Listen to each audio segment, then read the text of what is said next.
Oppression.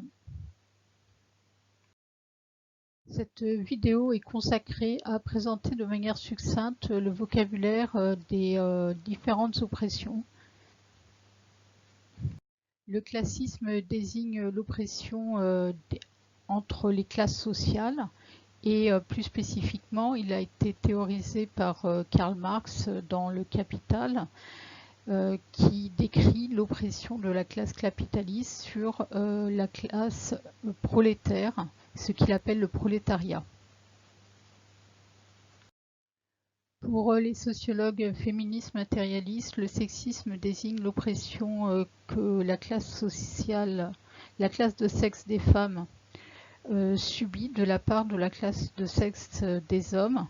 Il s'agit d'un rapport social systémique qu'on va retrouver dans différents espaces sociaux, que ce soit le champ politique, l'emploi, l'espace domestique ou encore l'espace public en général.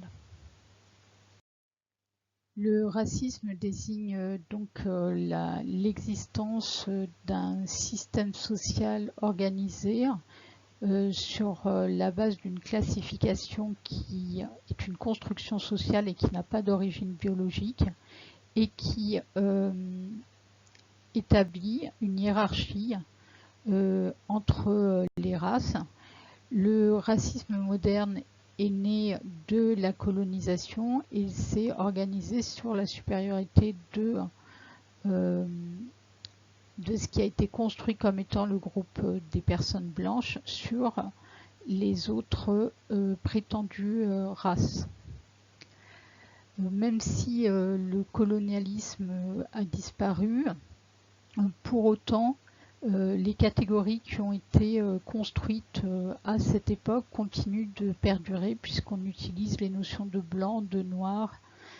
Donc, et on peut voir qu'il existe des discriminations systémiques dans les sociétés contemporaines qui continuent à s'organiser sur la base de ces catégories qui sont héritées des systèmes coloniaux.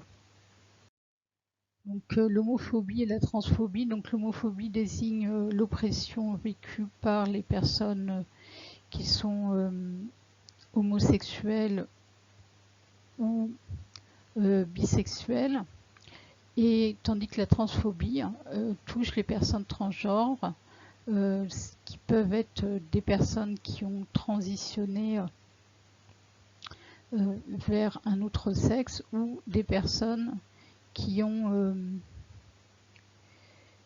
vers un autre sexe social ou des personnes qui sont d'un genre non binaire.